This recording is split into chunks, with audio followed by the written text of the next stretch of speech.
this evening, Ross King, Canadian by birth, studied in Toronto, but moved to Oxford, England over 30 years ago. Was very settled there, and has become an extremely well-known writer on Italian art history, a lot of it around Florence. We had a great lecture from Ross last November about his more recent book, The Bookseller Florence. But tonight you're talking about Brunelleschi. Absolutely.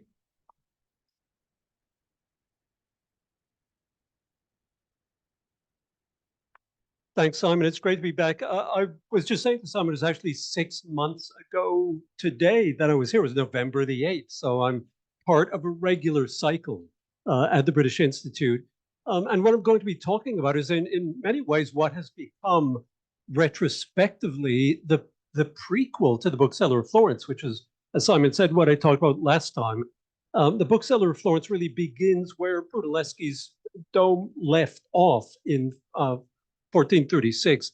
So what I want to look at is the Florentine history previous to that, and specifically the achievement of Brunelleschi and the Florentines themselves in creating this remarkable architectural feat, this architectural monument with which all of you in this room are, I suspect, on much more intimate terms with than most of the audience that I talk about. I will often ask, I was going to ask, because that has an added benefit of you being able to see the two added benefits. You can see the screen, and also you can have a light doze without me noticing if you want. Not, of course, that any of you will be doing that. And incidentally, just to set your mind at ease, my wife is sometimes in the audience and is on cue to make cutthroat motions, etc. when my time is coming up.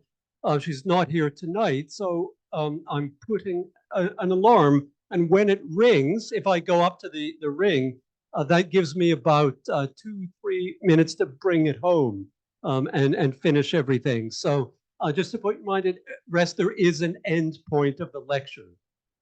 So yes, what I'm going to be talking about is Brunelleschi and the dome, and incidentally, of which there are enticing copies up here, along with a couple of other books, should you be so interested. But what I want to look at is this architectural feat, and also the context out of which it arose, which really is the will of the Florentine people in the late 1200s through into the early decades of the 1400s. And so I'll take us, we'll take a drone over the city, really back in time, back in history, because I want to take us back, initially at least, to 1294, which is a crucial date in the history of the cathedral, because that's the date at which they decide, as we'll see, that they want to have a new construction, a replacement for their earlier and outmoded cathedral. And of course, the story ends in many respects. And of course, it's a continually evolving process, but it ends in many respects with the gilt copper bowl that sits on top of the dome, which was cast by Andrea del Verrocchio in the 1470s, or was put up in the 1470s. And I apologize to you on Zoom who won't be able to see the pointer, but I'm just pointing out that cherry on the cake at the top of the dome. So I want to sort of take us on this whirlwind tour of a couple of centuries during which this achievement happened.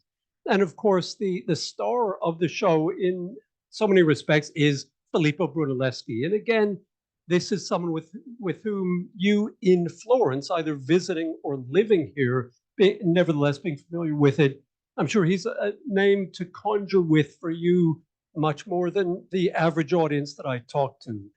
But I'd like to start to introduce him with this quote from Leon Battista Alberti, who was an architect in his own right, and a kind of protege of Brunelleschi. He came from a Florentine family, the Alberti, who were bankers. Leon Battista was illegitimate, but his family was exiled from the city, and he returned to Florence in 1434, just in time to witness the completion of the dome, and is really one of the most knowledgeable commentators on it.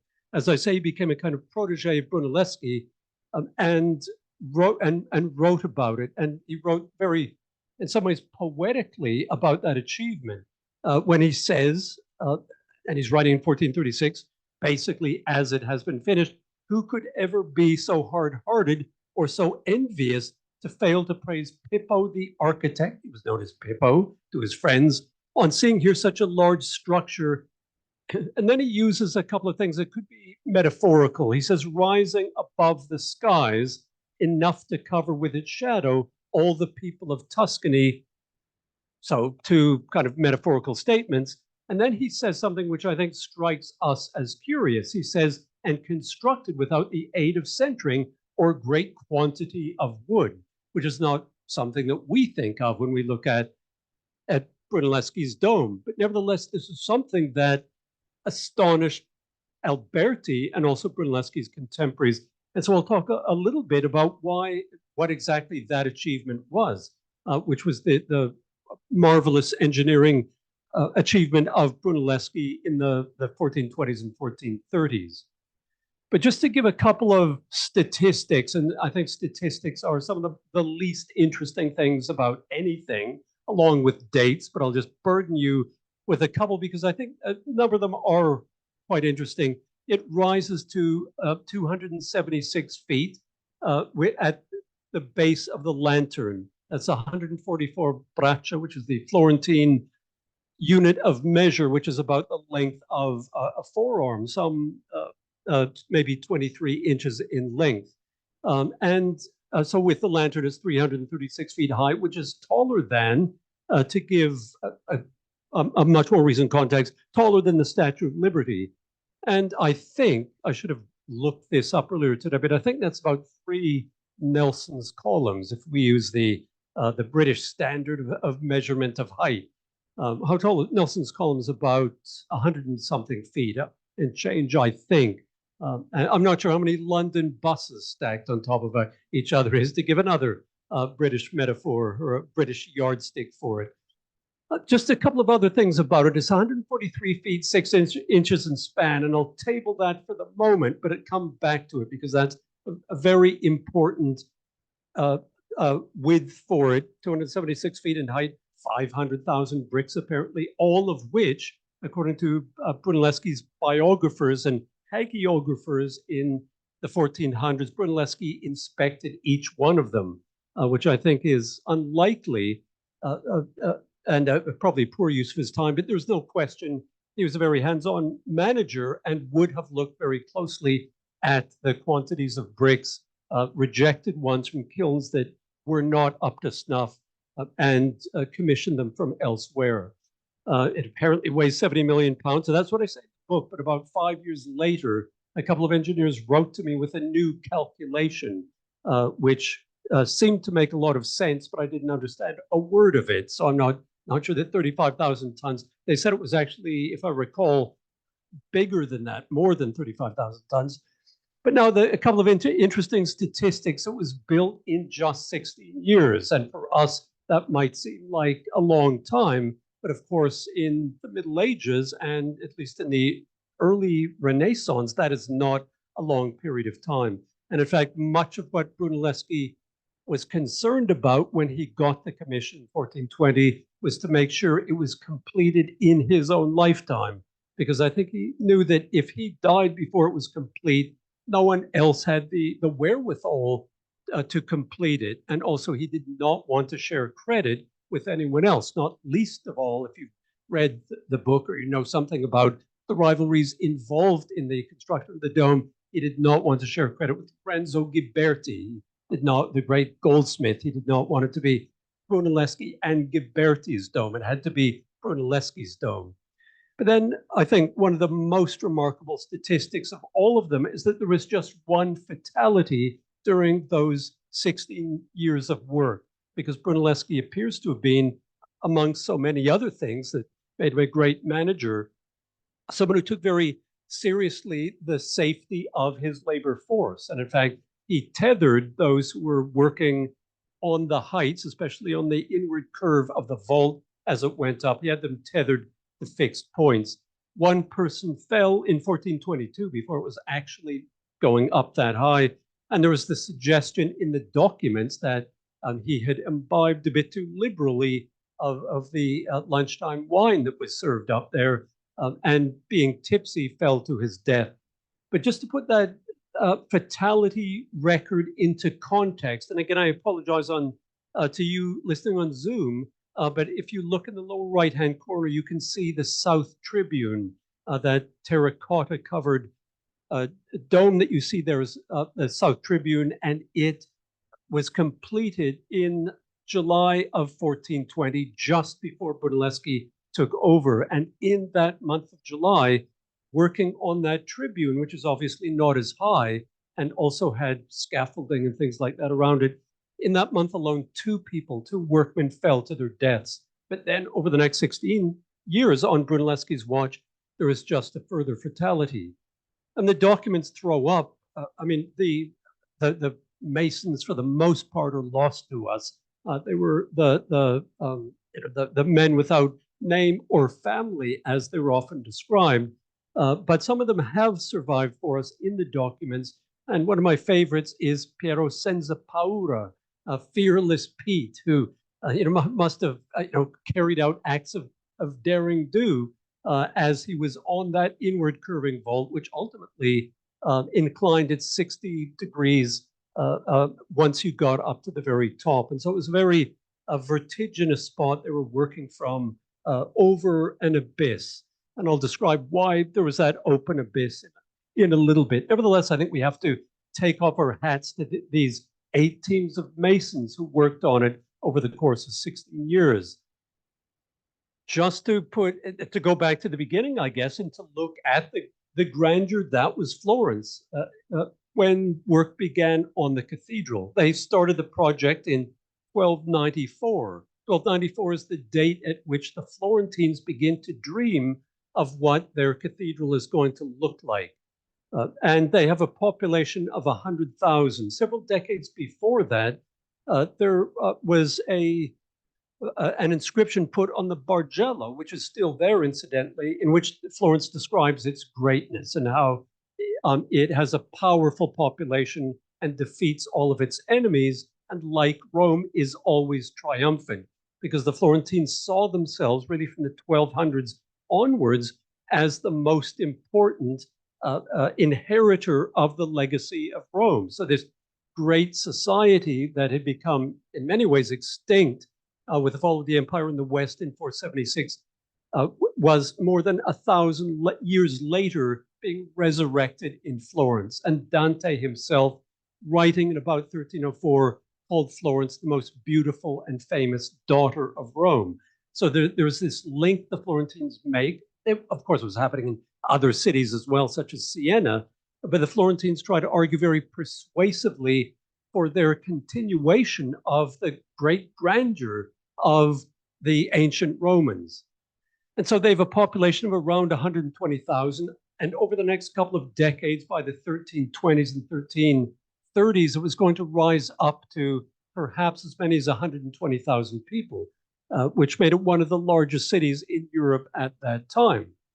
Now, the interesting thing, and you'll be hearing about this in the lecture that Simon just referred to, of course, what happens is massive depopulation in the second half of the 1300s, which really then continues well into the 1400s, because when the tax records from 1427 record the population of Florence at 37,500. So it had fallen off dramatically. It was really less than half the size. So the Florence of Filippo Brunelleschi and Lorenzo Ghiberti, and then ultimately of Michelangelo later in the century, that is less than half the size of the Florence of Dante and Giotto from the early 1300s. And that, of course, happened because of the Black Death, which didn't just come in 1348.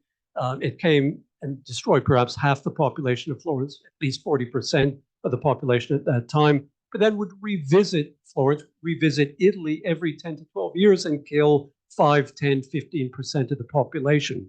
And so you have this downward pressure on the population.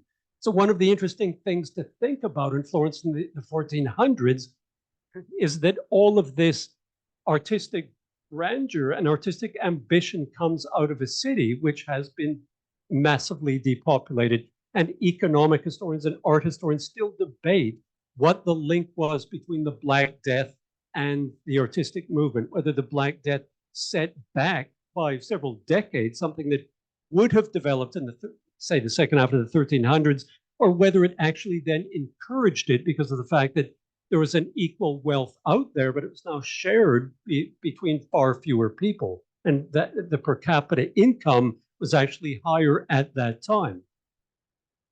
In any case, this is Florence. If we go back to the 1200s, Florence, of course, becomes important after the 1250s when they mint the florin, which becomes I guess we could say that the US dollar, I won't say the Bitcoin of the Middle Ages, because of the fact that it is very extremely reliable and is backed by the government of Florence. And so if you have a florin, you can be assured, you're somewhere in Europe, you can be assured that the Florentine government is backing it and very assiduously making sure that it is not clipped, alloys aren't added, etc. And so it becomes a very important coin of record at that time, along with things like the wool industry, which began growing up in Florence at exactly the same time. So Florence's banking and wool, which lead to its great prosperity. But its prosperity is in some ways betrayed by the cathedral and maybe the city of Florence in itself at this time, because of the fact that they keep having to expand the walls because the city is growing and it's outgrowing its smaller circuits of walls. And it has outgrown its cathedral of Santa Reparata, which was constructed, no one's exactly sure, probably in the 7th or 8th century. So even by the 1200s, it's quite an old cathedral, a venerable cathedral, but it's a bit rickety. And as the chronicler Giovanni Villani said, round about 1300, it's very coarse in shape and small for such a city. Because after all, they're the Florentines, and they deserve something much better than this outdated, rather unimpressive building, not least because of the fact that they're the sort of commercial rivals, as well as often the military rivals of Florence in Pisa and Siena, have recently completed much, much more impressive structures. The front of the cathedral in Pisa has a display or an inscription which says this snow white marble temple is without equal. So there are boasting rights and bragging rights around Tuscany and around Italy at this time. And Siena in 1263 had finished their magnificent cathedral, which a couple of decades later they're going to start to aggrandize and try to turn into something much bigger. But the Florentines then suffer by comparison, and they have a kind of cathedral envy, and in some ways a dome envy of what's happening in these other cities. And so they decide that something has to be done about it. And that something begins in 1264 when they have a public edict stating their ambition. They want to have a cathedral of the most exalted and most prodigal magnificence, so that the industry and power of man are unable to invent or ever attempt to gain anything that is larger or more beautiful. So what they want is something that is not just larger than anything that's been built in the past, they want something that's larger than anything that's ever going to be built. And this is the kind of hubris that goes before a fall. I mean, if you know your Greek tragedy and things like that, this has all the hallmarks of the beginning of one of those narratives. But this shows that the Florentines in the 1290s set in motion through a kind of collective dream, set in motion forces which were going to threaten and potentially overcome them, but also then lead to this great success as a kind of messianic figure comes into their presence and shows them how it is going to be done.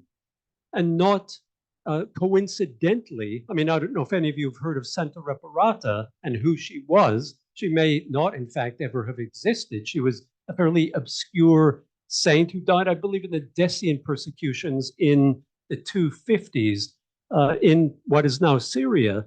but she was not really a name to conjure with. It's not a resonant name, a resonant name. And so the Florentines in 1296 held a special ceremony in which they rechristened the cathedral. The new large cathedral is going to have a new name, and they named her after not an obscure Syrian saint from the 3rd century, but after the Queen of Heaven herself, the Virgin Mary, and she becomes the Virgin Mary of the flower. And so it's a kind of reference to the name of Florence, reference to flowers, Our Lady of the Flower, which is an invented name, but which they use to show the aggrandizement of the dream, the architectural dream that they have.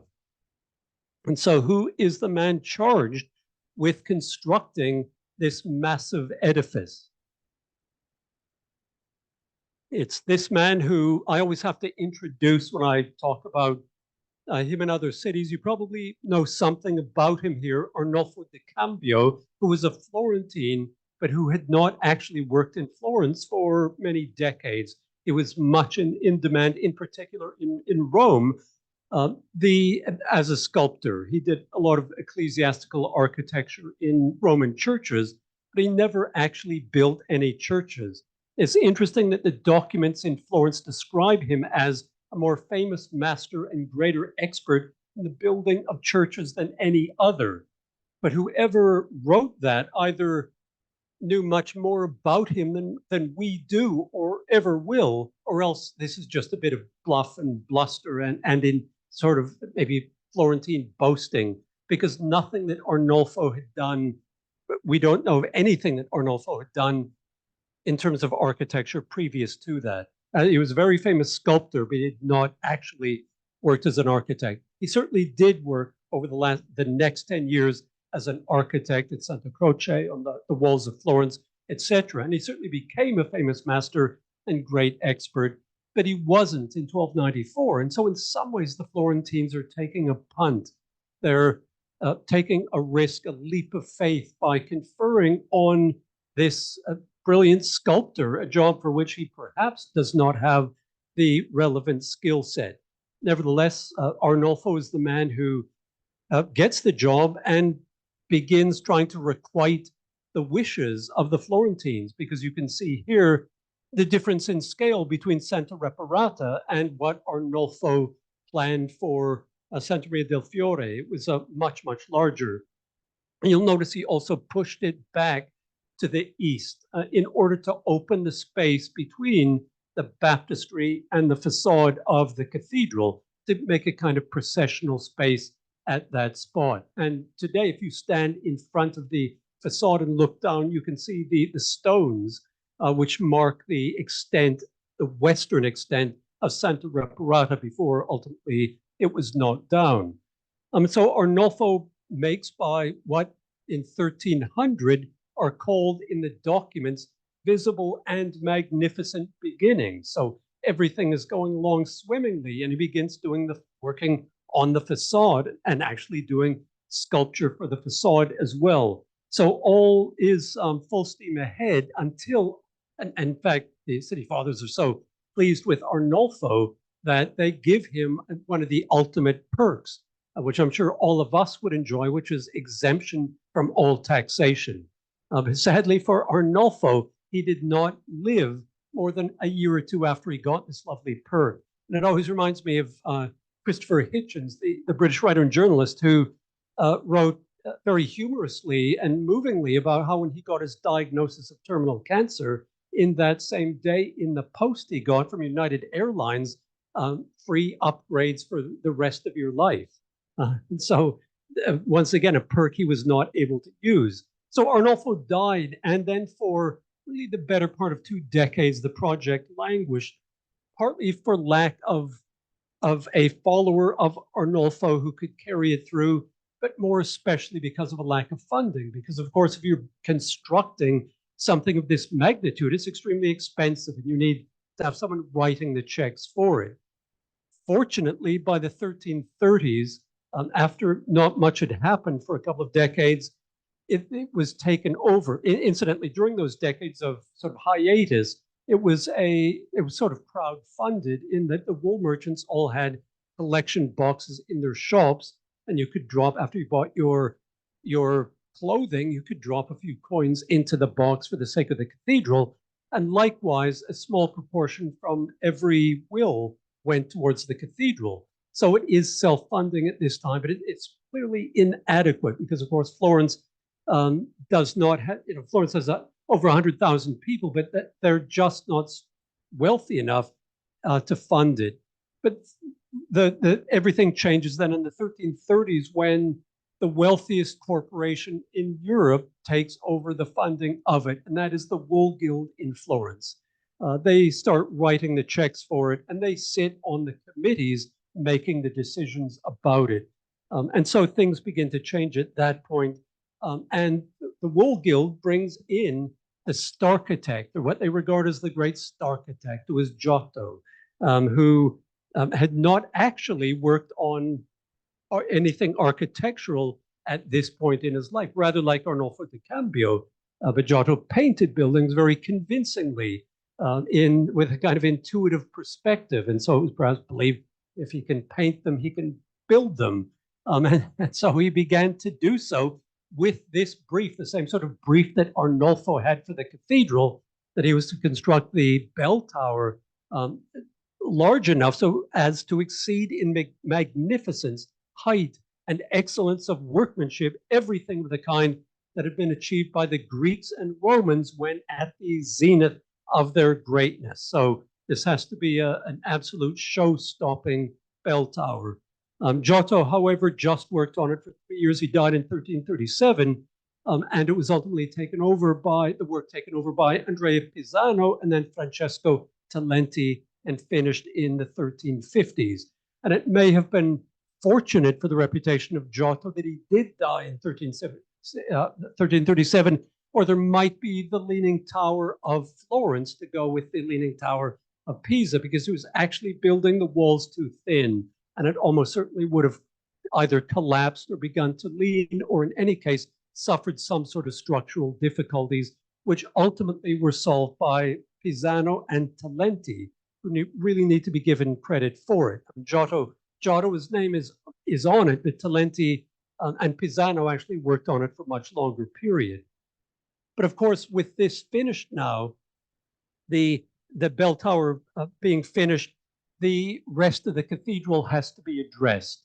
Incidentally, Giotto took over the bell tower because of the fact that the previous one burned in the early 1330s, and so they needed to have a replacement for it. But now in the 1350s, with the bell tower nearing completion and then being finished, they have to concentrate on the cathedral itself. Initially, of course, the nave, because they're building it from west to east. And this is the earliest image, incidentally, of Florence, which I hasten to add is not to scale, but this is before the days of photography, so art historians have to take what they can get. But in it, we see there is something very interesting here, which is this image of the cathedral going up. You can, I'm sure, pick out the bell tower quite easily, right in the center of it. And then just to the right, we see the facade of Santa Maria del Fiore, which Arnolfo di Cambio had been working on. And then we see the ancient Santa Reparata, which is being engulfed by it. You can see the way in which it's really being built around it. It's almost as if Santa Maria del Fiore is a gigantic husk, which is enclosing Santa Reparata, which was kept for decades. It was kept in place, it was kept intact, because of course they needed to have a place of worship. And so you get this almost unique situation of one church being built around another. This is a hypothetical reconstruction of it, but actually I think quite accurate, showing us what it would have looked like around, let's say, the 1340s, 1350s, as work on the campanile was finishing. In any case, by the 1350s, the Florentines have to decide what the east end of the cathedral is going to look like. Are they going to have a dome, as was projected by Arnolfo di Cambio? And if so, what is it going to look like? how large is it going to be, etc. Arnolfo's model, Arnolfo had made a scale model of the dome in the 1390s, but that was long gone by the 1350s. We're 60, 70 years later, and so it is difficult to know what Arnolfo actually wanted. And so the Florentines in the 1360s have, in order to solve the question, solve the problem, they have what you would do today in a city if you wanted to build an opera house or a theater or a sports stadium or something like that. They put it out to tender and ask for effectively answers on a postcard. What is this going to look like? Send us your vision. And they whittled it down to just a couple of examples, one of which was put forward by someone who did have experience in vaulting, Neri de Fioravanti, who is the man who did the vaulting of that room in the Bargello up on the first floor where you have the Donatello room. He's the one who did the vaulting in it. And he also worked on bridges around Florence as well. The other guys, you might recognize the name Orcagna and Taddeo Gaddi, are painters, as is Andrea Boniuto. And so this became known as the Committee of the Artists. And they came up with this spectacular model for what the dome could look like. None of them, apart from Neri, had all that much practical experience, but they really tapped into the wishes and dreams of the Florentines for something that was going to be spectacular and put into the shade everything else that had been created previously. And so they envisaged a structure that would rise up to 276 feet, 144 braccia, 144 12 by 12, being a kind of sacred number. And they envisaged not one but two domes, one inside the other, the outer one being a kind of protective skin to make it rise even higher from the outside, and the one on the inside perhaps making it look a little bit more on a human scale. And there are questions that probably will never be solved where the idea for the double dome came from, because of course the precedent for this is in Persia, the Persian double domes. And Neri de Fioravanti had traveled to Constantinople to work on Santa Sofia after an earthquake had damaged it. And so it may well be the case that Neri de Fioravanti went to Persia and saw some of these domes and got the idea there. It's interesting to speculate, but there is a complete lack of proof otherwise. But I think the most interesting statistic here is the width of it that they envisaged, which is 143.5 feet across.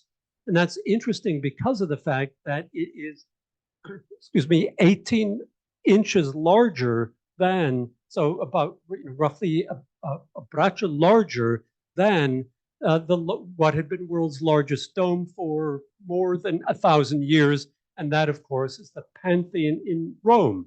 It rose much higher than the Pantheon, which was 142 feet high, but the Pantheon is 142 feet wide also. It's obviously describes a kind of perfect sphere and is hemispherical. This has a very different shape than the Pantheon, but in the terms that it can compete with the Pantheon, i.e. width at the largest point, they envisage something that is a shade larger. And I think that's not accidental, because the Florentines, the Italians, for the previous 1,000 years had been living in the shadow, in many cases quite literally, of these spectacular vaulted structures constructed by the ancient Romans, the Baths of Caracalla, the Basilica of Maxentius and Constantine, the Pantheon, etc.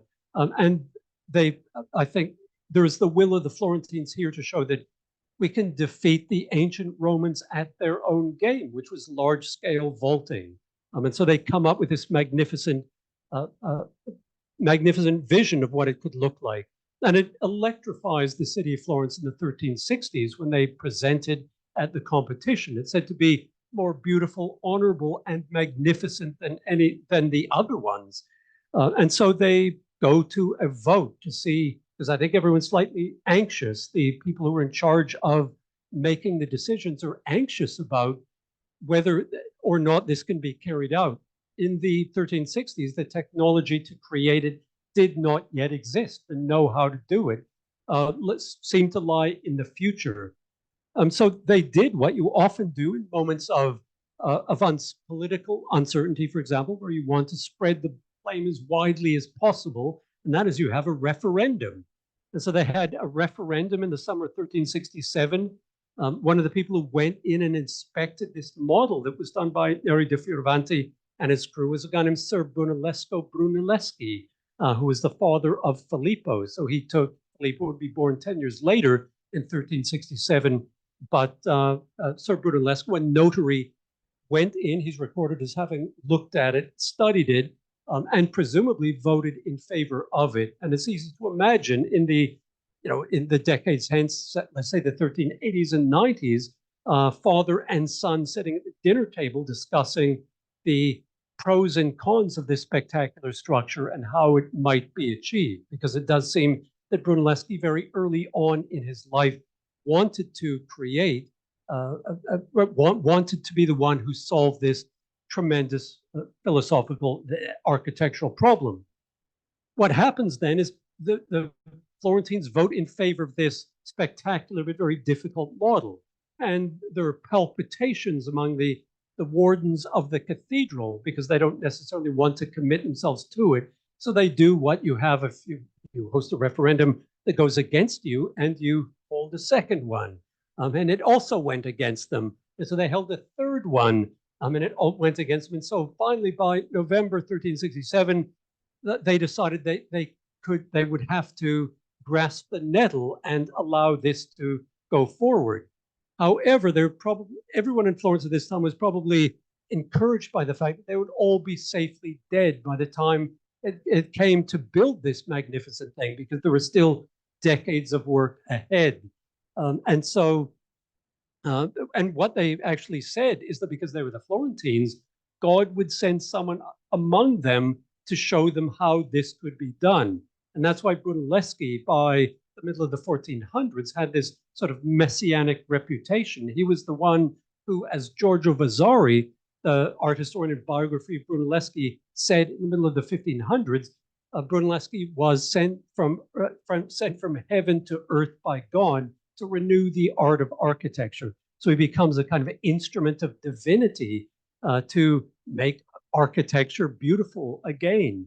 And so this is what then happens. And obviously, there are certain challenges that everyone can appreciate in 1367 and the decades following. Not just this tremendous, unprecedented span, but the great height of 276 feet, which is much higher than the vaulting in any of the Gothic cathedrals. And one thing Gothic cathedrals in France, for example, the one thing to keep in mind with the Florentines, and something sort of counterintuitive, and I think maybe speaks volumes about their confidence and their ambitions, is that high vaulting in France ended at a stroke in the 1280s. I believe it was the 1280s, or maybe the 1260s, with the collapse in a shard of the choir of the cathedral. And that brought to an end. If you know your 12th century French architectural history, you know that every 20 years a cathedral went up with vaulting that was 10 or 15 feet higher than the one that was done a few years earlier, 20 miles down the road. And there was this sort of nuclear arms race of high vaulting at that time. But after the collapse in Chartres, it was never attempted again. No one in France ever attempted to build something as high as that. And yet it was just within a few years of that the Florentines stepped out of the kind of smoldering wreckage of large-scale vaulting with their magnificent plan. It had an octagonal shape, so it was going to be more difficult to create because of the corners in it than if it was hemispherical like the Pantheon. And then, crucially, there could be no external buttressing. This is what Neri da Fioravanti and his team stressed. And one of the great appealing features of their design, that it was going to rise heavenward like the Pantheon with no visible means of support. Because a lot of Italians believed something like flying buttresses, which you get in France. I mean, that's why the French could have walls that were so thin and could be pierced with stained glass and rise to such great heights because they would channel the forces down through the flying buttresses and flying buttresses. But for the Italians, this was the architecture from north of the Alps. This was the architecture of the barbarians. And what they wanted to have was something that had much more elegance and seemed to defy the laws of nature like the Pantheon did. And then ultimately, the question that comes up again and again is how it can be supported as it's being constructed. This idea of a supporting armature for it is something that keeps the wardens of the cathedral and probably a lot of people in Florence awake at night. How on earth are they going to design something and also afford something? You know, the hundreds and hundreds of trees they're going to have to deforest the Apennines almost to make the wooden support network for something this large. And so that is something that is on their mind when I'm sorry, I think that's cut off a bit for some reason. But Florence, this is the 19th of August, 1418, when the wardens of the cathedral essentially put out a missive asking for answers on a postcard of how can we do this? The time has finally come. They can't put off any longer the task of constructing the dome. And so they put out this public appeal. Whoever desires to make any model or design for the vaulting of the main dome of the cathedral under construction by the Opera del Duomo, which is the works of the cathedral, for armature. So that's the first thing that they mention, this wooden armature, this wooden support network, scaffold, or other thing, or any lifting device pertaining to the construction perfection of said cupola or vault shall do so before the end of the month of September, which is about 6 weeks away. So this is a very urgent appeal. If the model be used, he shall be entitled to a payment of 200 gold florins. And that's a lot of money that's on the table at this point because of the fact that if a master mason might be able to earn 80 florins in a good year. So this is really a two-year and a half salary wage that is on the table. And why they're so concerned about the internal support network is, I mean, this is constructed very recently, as you can see, and it's only about, you can see a sawhorse perhaps in the center of that, which gives you some scale. It's maybe 10 feet across. And look at the amount of wood that is used to support this very small barrel vault in the 21st century. And so what the Florentines are concerned about is what sort of design do we have and how can we afford the construction of the cathedral with this support network, which they believe, for obvious reasons, is going to be essential to support the masonry of the dome as it's being constructed. Because medieval mortar took about 18 months to cure. And so you would leave, this would be intact only for a couple of months at most, but in the Middle Ages, you would have to leave the wood in place for at least 18 months or 2 years. And you can imagine the palpitations as people start to decenter it, as it's called, as they take this wooden centering out. And of course, that's the moment at which a lot of arches and domes would fail. And so they're very concerned about how this can be done. And it becomes the urgent question in the autumn of 1418. And that then, of course, is the point at which Brunelleschi truly steps onto the stage of history. At this point, he is just known as a goldsmith and clockmaker. He was, of course, a decade and a half earlier involved in the competition for the baptistry doors with Lorenzo Ghiberti. He designed clocks. He worked in Pistoia on ecclesiastical architecture and things such as that. And he was, of course, the man who invented or rediscovered perspective. And as early as 1413, he was described as a master of perspective.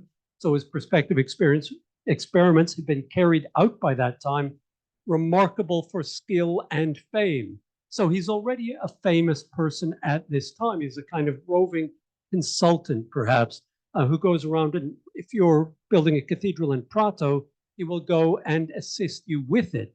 but he himself has not really built anything at this point. He presents an idea for how the dome can be constructed. And his idea is a very simple one. He says, you do not have to worry about scaffolding. He says that we don't need any. It can be constructed without a gigantic wooden sentry. Very appealing because of the fact that it will save all sorts of money and labor, but also it seems counterintuitive. It seems crazy. And in fact, Brunelleschi, when he refused to divulge his ideas about how this could be done, refused to make them public, was mocked in the streets as a madman. And his biographers from the 1460s say that he was afraid to step outside of his house because he was denounced as a madman.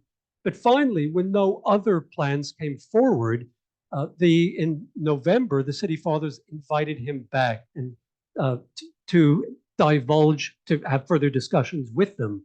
And he still refused to say how he was going to do it. And this is the point that we get this, maybe the earliest of the many myths about Brunelleschi, which is that he said in front of the committee, in front of the people of Florence, and in front of all the other master masons and architects were vying for the commission and vying to be consultants for it. He said the commission should go to whoever can balance an egg on its end. And so what then follows is that, or what the myths say, and these myths grew up very soon, possibly in his own lifetime, and certainly within a decade or two of his death. The story is that we're led to entertain the vision of all of these esteemed gentlemen trying to balance an egg on its end on a block of marble, perhaps buttressing it with a spoon or something like that. And of course, none of them can do it. And finally, it's Brunelleschi's turn. I'm sure most of you know what he did in this great early example of thinking outside the box, is that he cracks it on the bottom and stands it up. And of course, there is outrage, and everyone says, well, we could have done that if we'd thought of it. And Brunelleschi says, and you would know how to build the dome if you know what I knew, if you thought of what I know. And according to Antonio Minetti, who is his earliest biographer and a good friend, it was on the basis of this parlor trick that the wardens of the cathedral decided that they were going to give the commission to Brunelleschi. I think that's highly unlikely because these are very cautious businessmen who are in charge of financing it, and they're going to lose face if something goes wrong.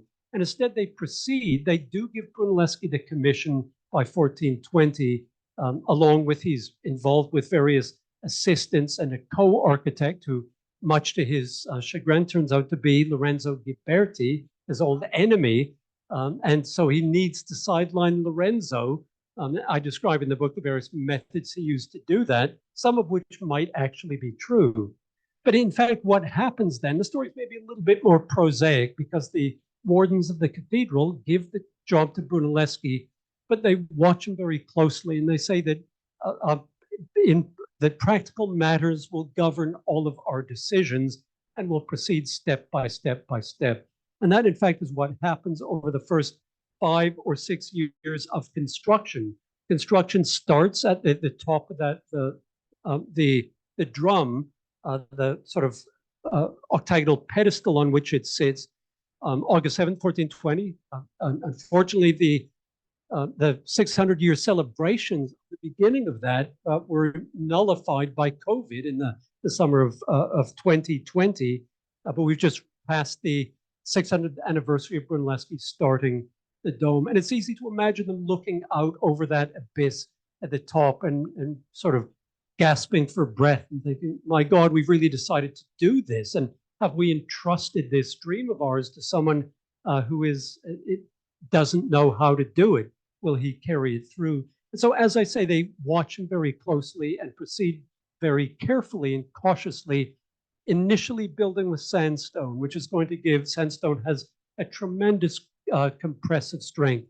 You can build up hundreds and hundreds of meters on sandstone and it will not crack.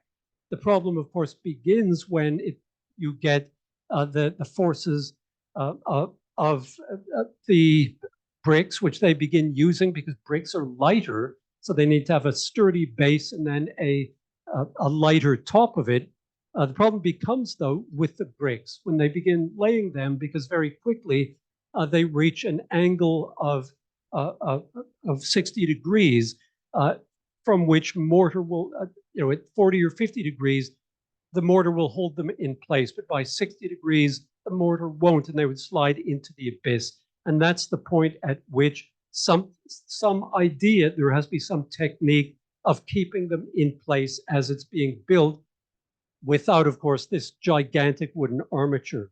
And that's when Brunelleschi puts into operation what really was his trump card, or his secret idea that he refused to discuss. Obviously, by 1426, he did discuss it with them. And this is the first reference we have to the spina pesce, or the herringbone pattern, where the documents say, let us make it with large bricks. So the next segment of the dome is going to be built with large bricks in a herringbone pattern, following the instructions of he who will be put in charge. So they're still not necessarily committing to Brunelleschi, but by 1426, Brunelleschi is the one who is more or less in charge of it, and who has been requiting their faith in everything running up to this. So the herringbone pattern then goes into operation. We think of herringbone, I think, in terms of tweed jackets or things like that, or in terms of driveways, a herringbone pattern on a drive, which is decorative. And in fact, in a lot of Islamic domes have herringbone patterns in them, which, however, are merely decorative. They're not structural in the way that Brunelleschi was going to make his. And if you've climbed up inside the dome and gone up those 363 steps, you know that you can see on the inner dome and outer dome, you can see this pattern, which consists of radial bands of bricks placed horizontally against the vertical bricks are placed against the horizontal bricks, and really keep them in place. As I say, it's on both domes, the underside of the inner dome and also on the outer dome as well. And they travel up. So here we've come up to so I've just got a couple of minutes to complete the building of the dome for you, to give you the last decade or so of it. But what happens then, of course, is that Brunelleschi has them going in these radial bands throughout the two domes. And the question is, what is the purpose of them and how do they work? One way of thinking of them is they operate sort of like bookends. Bookends, if you laid books horizontally on your shelf. But the documents show that Brunelleschi, he had about 40 different sizes and shapes of bricks, but the ones that were most prevalent were large flat ones known as mattoni grandi, which weighed 25 pounds, as against the other ones, the horizontal ones, which weighed 12 pounds each. And so these bricks that are tipped on end are much heavier than the ones that are lying horizontally. And the part of England I live in Oxfordshire, has dry stone walls that have coping stones on top of them. And in front, my house actually has a wall like this in front of it. When I have American visitors or Canadian visitors, they'll often ask me, what is that for? What are these upright stones? Is that to keep the drunken yobs from sitting on your wall and throwing beer cans into your garden? And it does probably have that added advantage to it. But of course, the main benefit of it is the pounds per square inch beneath each of the upright ones is much greater than with the horizontal ones. And also, of course, coping stones are always bigger stones. And so they compress what is beneath them much more effectively if you just had stones laid horizontally in that top course. So that's one way of thinking what these vertically stacked bricks are like. Brunelleschi called it a flat arch, a piatabanda, and every 4 or 5 horizontal bricks he would have rising up through them, the ones laid on end. And there's been much debate over the recent decades, about the function of the herringbone pattern and if it did in fact have a structural value. But recently, in the summer of 2020, 3 structural engineers at Princeton wrote an article in which actually received very widespread coverage, saying the thrust of the horizontal bricks towards the vertical keeps the horizontal bricks in place during construction and provides stability to the entire structure once completed. This is the key to the dome's stability. And if you want their proof of it, this is it. And if you can understand it, please come up afterwards and explain it to me. Nevertheless, that does seem to settle the issue, for me at least, because they're so emphatic about it, that this was the key to solving this tremendous difficulty that he had. Just very quickly, two other things I'll look at is his hoisting equipment, because of course he had to raise massive weights, not just bricks, but sandstone beams weighing 1,700 pounds very high into the air, over 200 feet into the air. And we know about how he did this because of the fact that in 1471, as the dome was being completed, the great goldsmith, the Florentine goldsmith, Andrea del Verrocchio, put the gilt copper ball at the top of the lantern.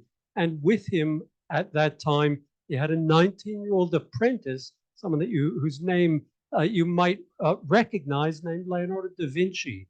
And so Leonardo had a very intimate association with Brunelleschi's equipment because they dusted off Brunelleschi's equipment and began using it. And Leonardo da Vinci would have been one of the few people who, in Italy probably, who understood how it worked.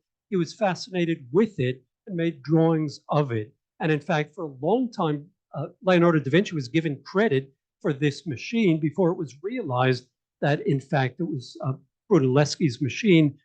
Just a quick explanation of how it worked. You can see that the teeth in this one are engaged to the largest drum around which the rope would be wound, and they're free from the bottom one. The oxen would have been yoked to the tiller and moved in a clockwise fashion.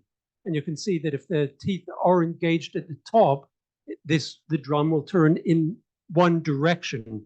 But the beauty of oxen was that they were very powerful and placid and patient and would walk around in circles forever. But what was very difficult was unhooking them from the traces, unyoking them, backing them up, and then turning them around, putting them in another direction to bring the rope down.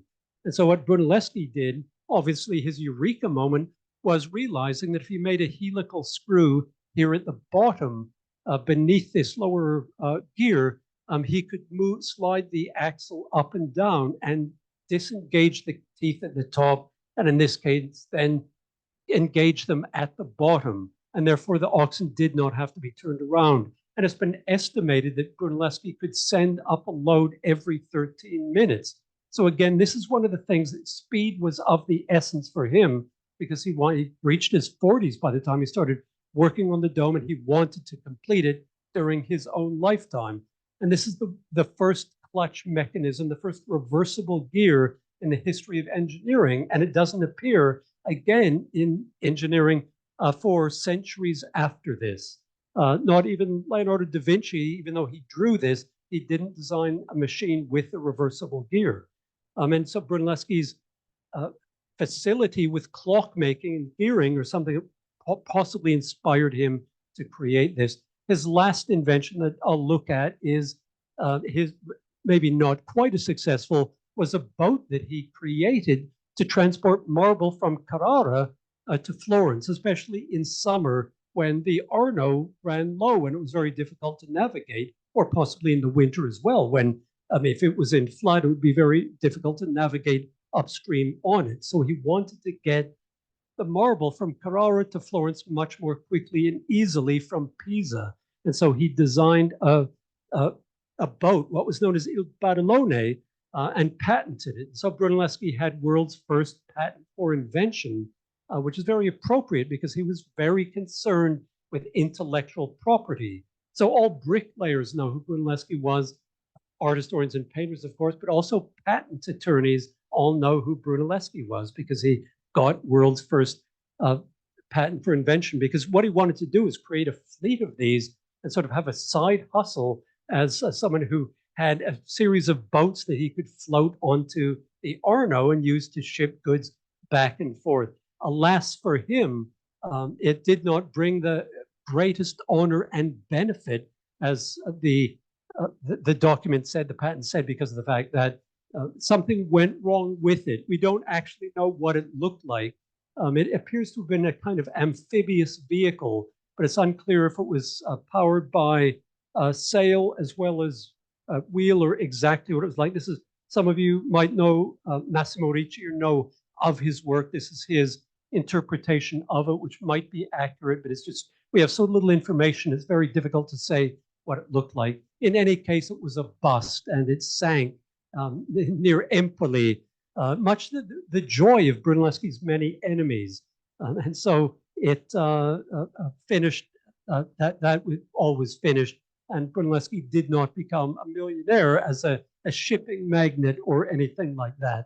However, fortunately, he did complete the cathedral, did complete the dome over the lantern, and it was consecrated in March on Lady Day, on the Feast of the Annunciation in 1436.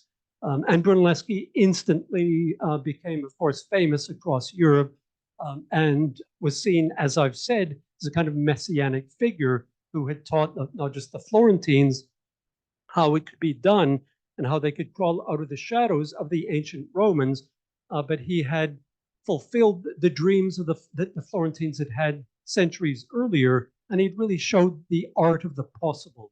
And you could say that this achievement then begins what we call the Renaissance, because at this point, the sky seems to be the limit. Anything is possible. Someone who was a very important scholar at the time, Gianozzo Manetti, when he wrote a work called On the Dignity of Man, and in it, to give evidence for the dignity of man and how great mankind is, his argument is Giotto's paintings and Brunelleschi's architecture. And so it becomes this demonstration of what can be done. And this, I began the lecture with a quote from Alberti, and I'll conclude with one when he talks about how when he investigates and discovers that the forces of the heavens and planets are within ourselves, then truly I seem to be living among the gods. And so there's a different view of humanity and the place of humanity in the world. The universe begins to take shape at this time because of the fact that of the tremendous ingenuity which was shown by Brunelleschi and the people of Florence at this time. A last quote, man who died in Florence at the end of the century, Giovanni Pico della Mirandola, the Prince of Mirandola, who in his oration on the dignity of man, because this becomes a common work at this time, talks about the wondrous and unsurpassable felicity of man, to whom it is granted to have what he chooses, to be what he wills to be. And so this, again, is the art of the possible. And so I'll end with that quote as my penultimate slide, but as my ultimate slide, I'll do a bit of shameless self-promotion, because just last month, the shortest history of Italy by this author whose name you might recognize has just come out, which tells 3,000 years of history from Romulus and Remus, in fact, from Aeneas up to the present day. And its prequel is going to come out apparently in November, which is my book on the shortest history of ancient Rome, which fleshes out the first few chapters of the shortest history of Italy. In any case, thank you for your patience. I think my wife would have been gesticulating madly by this point. Thank you. Well, thanks so much, Ross, for a terrific tour de force. And you brought it in just about on time. That's very good. So we should get some more light. There we are. You can see what we're doing. And right, so as usual, we'll do the questions and answers and comments. Rules are always the same. If you're in the room and want to say something, put your hand up and I'll bring you the microphone so that people on the Zoom can hear us. And those Zoomers have joined us now. And Zoomers, if you want to contribute, you can go into the chat, which I think is now open, and put up your comment and I'll read it up on your behalf. And if you're feeling really brave, you can also unmute and talk to us. We'll hear you. And somebody from Zoom is straight in there, Wayne Hall. Ross, I was on your tour of Florence in Rome. I want to tell you, I'm 86, and that was the best tour I've ever been on. Thanks. I remember when, yeah, that was last night. That was, I think Wayne was with me on this when I was here at the British Institute. We were doing a Smithsonian Michelangelo Buonarroti tour. And so we toured we went to Carrara, we went to Florence, and we went to Rome ultimately. So hello, Wayne, good to hear from you. And Richard Blackburn has been watching very closely because he says, does the drawing used to show the 1367 design actually come from 1367, drawn by Fioravanti? The drawing looks too close to the final profile. Yes, no, that is not. Yeah, I should have given credit. That comes much, much later. We don't, alas, have anything from Neri de Fioravanti, any drawings of it, but what there is are plenty of descriptions, many of which are admonishments to Brunelleschi, because he was accused of not adhering closely enough to what Neri and his gang had wanted to have at that time. In the end, all of that criticism went away, but it was sacrosanct. What Neri had created, and Neri had created a model, of course, as I think I described, that you could go into. It was as big as a small building, really. You could walk into it and make your own inspection of it. And one more from Zoom, and then we'll go into the room. From Helen Hansberger. Thanks for a wonderful talk. Are there any elements of the engineering which remain a mystery? Much of it.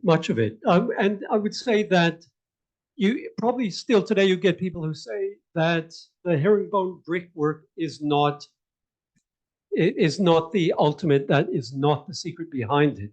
And that is not what Brunelleschi had up his sleeve in 1418, 1419, when he wouldn't divulge what it was. I've always thought that it's so distinctive and so unique, and there can have been no other purpose for it. It's not meant to be decorative, because as far as Brunelleschi knew, no one would ever again climb up inside the dome. So it had to have had a structural purpose. And so for a long time, people have argued speculatively that it did. There was an engineer in England, Roland Mainstone, who made a great study of it in the 1970s, and he was convinced that initially it did help, and that it was Brunelleschi's way of keeping those horizontal bricks in place. But ultimately, Mainstone believed that it was a point of structural weakness afterwards, and that it because of the fact that you had these series of potentially precipitous changes of pace going up through the dome. But the dome is not cracking at those points.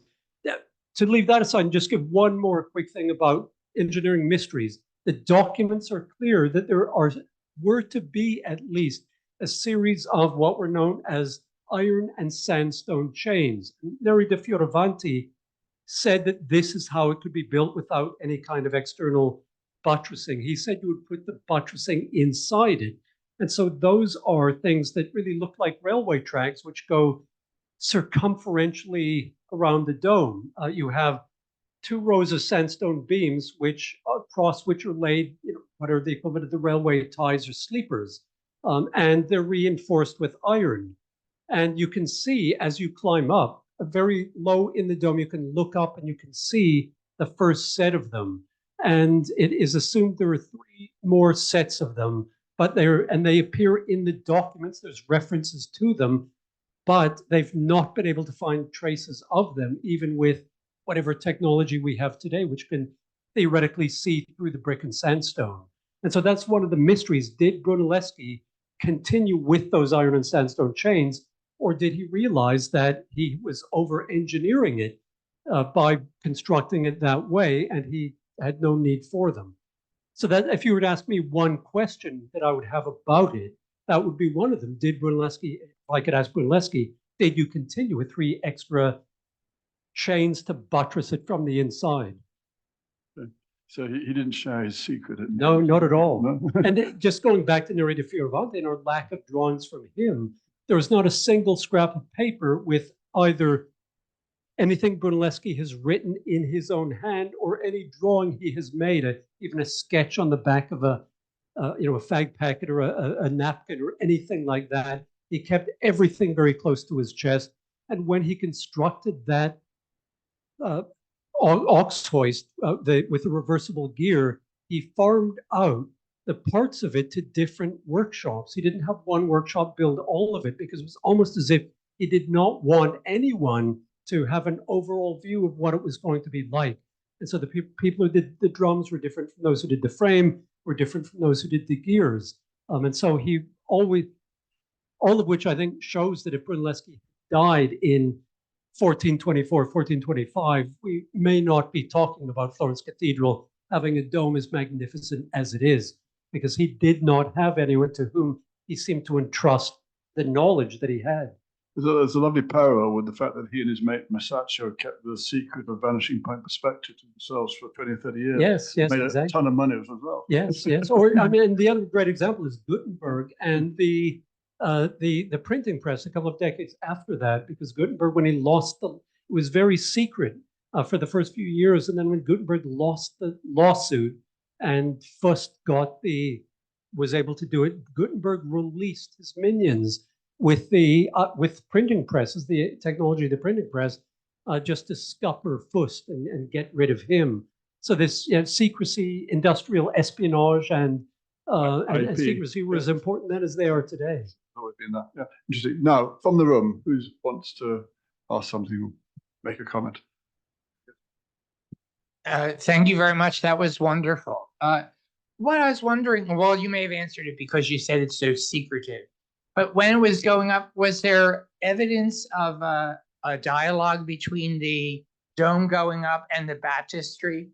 Because both are octagonal, and is the baptistry also a double dome? Yes, it's a wooden dome beneath, so it's obviously it's not as large and it's not as complex. But one of the reasons you could say why did they choose to have an octagonal dome for the cathedral? And the answer is a few feet away in the baptistry, because it obviously was going to harmonize with it. And the fact that Arnolfo di Cambio moved the cathedral to the east, maybe 10, 15 yards to the east, indicates the importance of the baptistry and the dialogue that there was the visual dialogue that there was going to be between the two of them. And obviously the incrustations of marble are much more recent, in the 19th century, but Arnolfo di Cambio did begin doing the decoration of it in a way that would harmonize it with the baptistry. Yeah. Who's next? Hi, thank you for this wonderful lecture. I have a question about the decoration that goes around, all the way around the nave and most of the top of the Duomo. What's going on there? Because some of those designs are just incredible. And do you mean incredible good or incredible bad? Oh, incredibly beautiful. I'm just wondering, do you know any of the significance of what's going on there? Because I've been studying that for years. And is this the frescoes on the underside you're talking about? No. Or... I'm talking about on the outside of the nave, at the top. There are all these circles, and the circles have all different designs. Right. Also on top of the Campanile di Giotto. There's a lot of crazy designs up there. I was just wondering, do you know anything about that? Well, obviously Giotto's Campanile has all of the decoration on it as well. It was originally decorated until they were moved for their own safety by people like Donatello. And so it was what we see in the baptistry is, and the decorations, the incrustations of marble are original to the 1340s and 1350s. So that is legitimate medieval decoration. What you get in Florence is so much of that is 19th century, because Florence, of course, became capital of Italy in the mid 1860s, and they realized we need to finish this. In terms of I guess you're asking if there was a kind of symbolism to all of these figures. Very difficult to say. I wouldn't want to speculate, because I don't think I've made a close study of it as you, but I think it is, I guess, geometric patterns which were meant to echo a lot of those on the baptistry and then on the bell tower as well. So, I mean, the ultimate brief is to make it beautiful. But yes, if you can make it symbolic or meaningful, and a circle obviously is an image of eternity. I mean, so that would have been one of the things that factored into those sorts of geometrical expressions. Hi, I have a two-part question. Firstly, before the lantern went up, did they have an oculus supporting the out walls or a temporary capstone? They so when you're saying when the drum was finished, Yeah. the drum was finished through the dome. No, the dome. Before the drum, the lantern was raised. No, they did it, and this is what caused all sorts of anxiety. So the oculus is what you climb through as you reach the top of the steps, and you're gasping for breath, and you've been suffering claustrophobia. Now you get to the top, and you have acrophobia, and you have all of Florence at your feet. So that you climb through the top of it, and it was left open. There was no keystone at that point. And what Brunelleschi argued. So what begins happening next in 1436? He's finished the dome, and then suddenly all of this marble, tons and tons of marble, begins appearing in the piazza. And the people in Florence who have been breathing a sigh of relief about the fact that this has now been finished suddenly get palpitations again and say, what on earth are you doing with this marble? Brunelleschi says, I'm going to put it on top of the dome. And that's when they get very frightened, because they say it's going to cause it to collapse. And his argument was, no, it's going to make it structurally more sound, because it is going to be your description of a keystone is absolutely correct, because his argument is it acts as a kind of keystone, like the keystone of an arch, and holds everything in place. And so it completes that arch that goes over the top of the drum. So was the lantern constructed on top or lifted in one piece? It had to be constructed on top. It would have been vastly too big to have been built in the ground and then taken up. And they used, as I said, Brunelleschi's machines to do it. The ones that were crucial for that were ones that could, I've talked about the ox hoist, because he had one to raise the materials, but he also had one that had to lay it with a kind of micrometric accuracy and put it down onto, lay it down. He designed a special crane for the lantern. And just speaking of that, I described various machines in the book. We got to the lantern crane, and I had about 3/4 of a page describing what it looked like and how it worked. And my editor said, Ross, I think we've had enough cranes by now. But I've subsequently found out that no, she was wrong, and because a lot of people are interested in cranes and lifting devices. So I maybe should have stood my ground and fought for more on the lantern crane. Back on the Zoom, John Palmer is taking issue with the fact. Can I just ask you, the French cathedral that collapsed was Beauvais rather than Chartres? As I was saying, Chartres. Yes, thank you. As I was saying, Chartres, I was desperately trying to flip through I almost said Reims Cathedral, but I knew it wasn't it. So absolutely Beauvais, not Chartres. Yeah, you got a big audience. You got fact checkers out there. That's Exactly. great. And some thanks from Juliet. Richard Blackburn wants to know more about flying scaffolding. And I'll give you another one. Sana says, are you aware of any current conservation projects on the dome? Or has it mostly been able to withstand the test of time all by itself? So flying scaffolding. Yeah, I mean, it has, I think at least twice a year, a couple of people abseil down into it and swing across and make an inspection. And if as you climb up on the inside and you look at the underside of it, you can see monitoring equipment, and you can see a crack, but the crack is not structural, so it's perfectly safe. It is a crack in the plaster, and it was in all likelihood, and this was Roland Mainstone's argument, that is evidence, that's the most probable evidence for the existence of iron ties in the upper parts of the dome, because the exterior skin, which was among other things meant to be weatherproof, kind of weatherproofing of the interior of it, water nevertheless infiltrates, of course, and would have got into the iron, and it would have expanded and contracted, and that's what's caused the crack. And pieces of the fresco to fall at various points. There have been conservation efforts. I showed you from the 1980s the work that was done on the fresco, Vasari's fresco.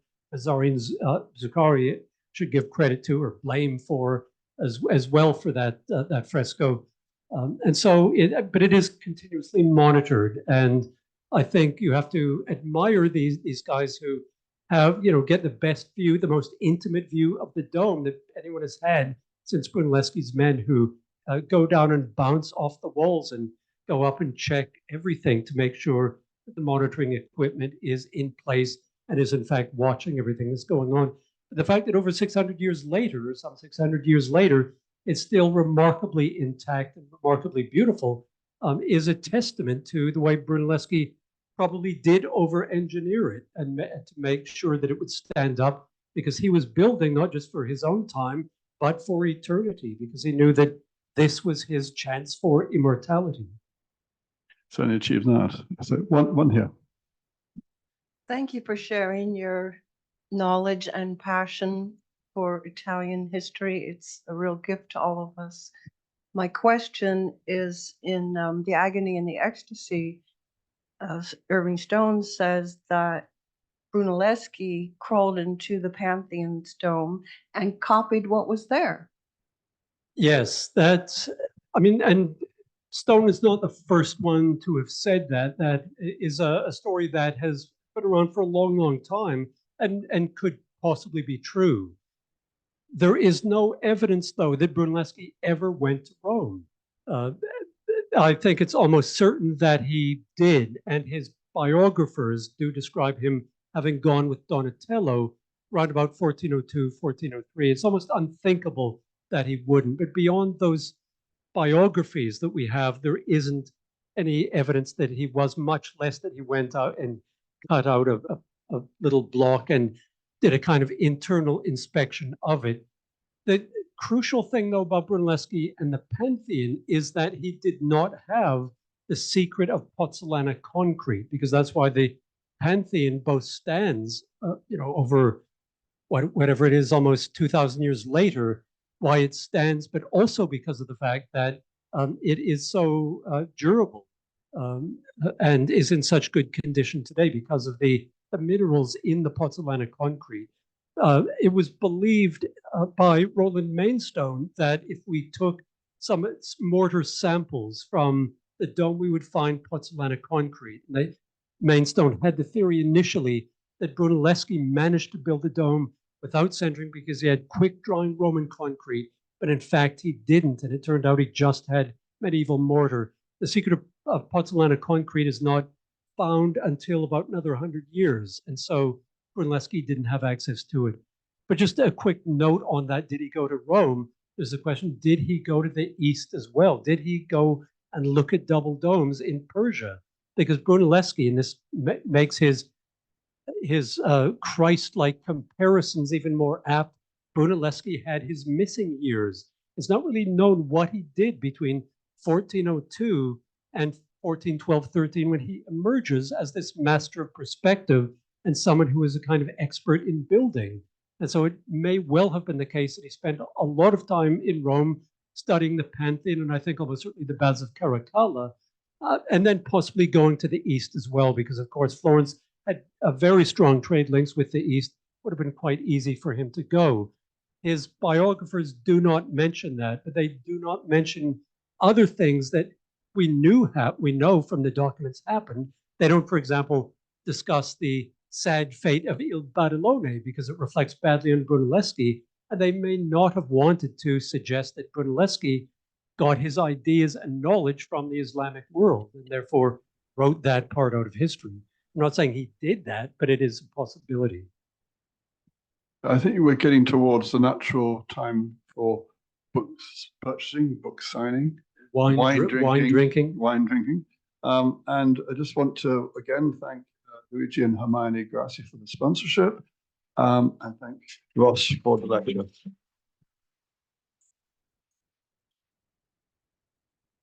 So if you want to buy a book, Sylvia will be selling books here. Ross will be around to sign, and we thank also our wine partners for the current season, Rufino, whose wine is true in the other room.